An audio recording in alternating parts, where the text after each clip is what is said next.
Hi everybody, and welcome to another episode of FortressCraft Evolved 64-bit mode survival. Now, we've had a lot of major changes, but this episode I'm not going to go through what they are. I will do that in the next episode. What this episode about today is solar power, free energy up to a point. Okay, so we're going to go upstairs, and on this level you can see I built a level. We've got ore coming in here. These were test subjects, so ignore these for the time being, but as you can see, we've got the standard hopper combination. We've got 3 combinations here. You only need 2, you don't need 3, but I like to always have a backup, as you know. And this is the solar power plant. This is the design. Hopefully you can see it from this angle. I am going to move round it so you can see it from each angle, and I'm going to explain how it works. Now, basically what you need is 4 solar panels. Now this is, I would say, a mid-range gameplay, possibly late gameplay. Now, as I said, you're going to need 4 solar panels. You're going to need 5 Mark 1 laser power transmitters, 1 power storage, which is 250 units. You do not need anything bigger. It's a waste. And you need 1 level 2 power storage. Okay, and of course you're going to need an ore smelter and your output hopper. Okay, so basically what happens is these 3 lasers you see on these pillars here are set to fire constantly. So as soon as the sun hits the lasers, you can see, bang, they're hitting it straight away. Now this is a Mark 1 setup. I've not done a Mark 2 yet. The Mark 2 is going to be for the Matter transmitter, so because we don't know how powerful these solar panels are, but you can see just by looking at the information in the bottom left hand corner that it's outputting 32 by 32 power, so it is doing it on maximum rate.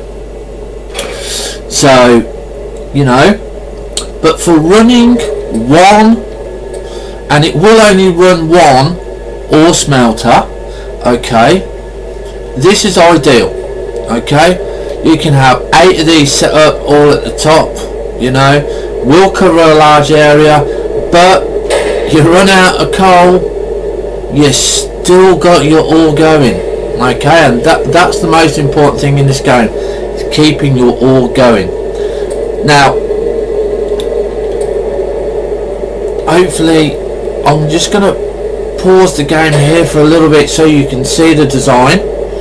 Okay, so give it a couple of seconds. I'm going to move over to the other side. Okay, because obviously I want you guys to be able to set these up. This is the other side, which is basically the same as the first side that you've seen.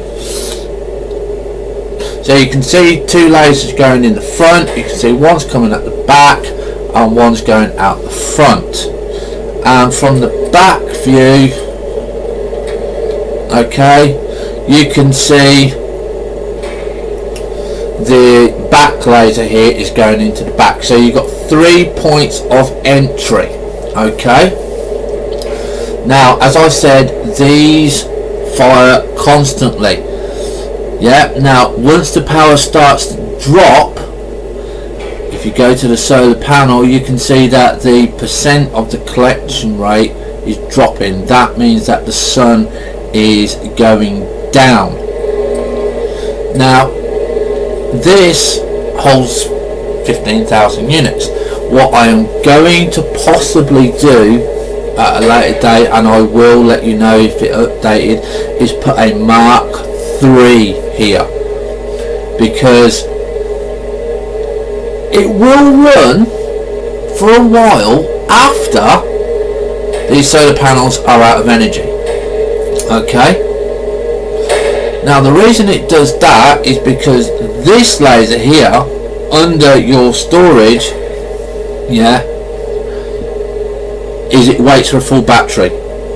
You don't drain your battery, because what happens is if you drain this,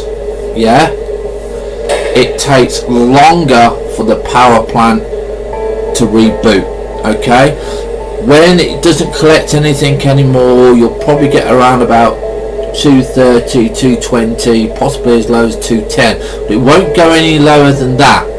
Okay, so basically, because this can transmit 32 watts of energy, as soon as your power supply gets lower than the 230 it can transmit, it will stop.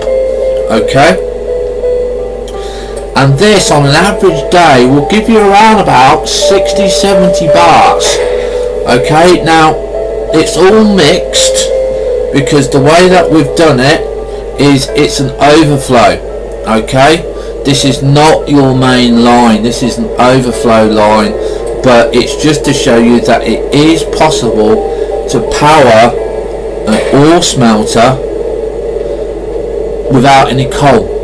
You can see all the way around it, there's no connections, no power coming from anywhere else.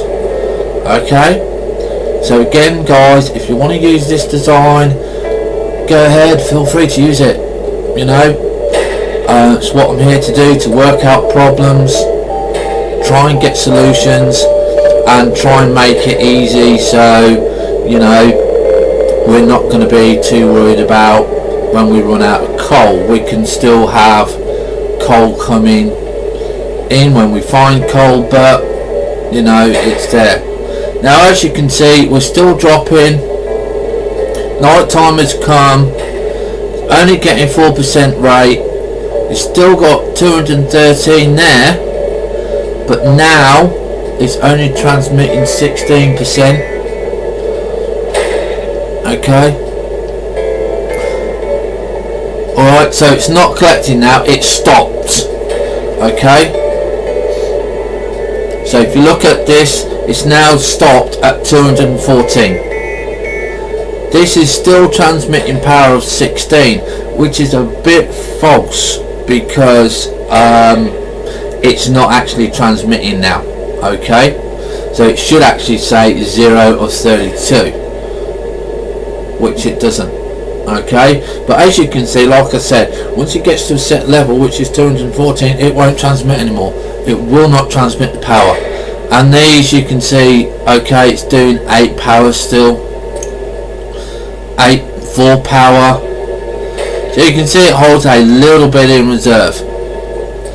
Now this is still going, but as you can see, the power is dropping. Once that gets to 0, it will cut out. That's it. But that's it guys for this episode. Obviously when the sun comes out, this will boot up.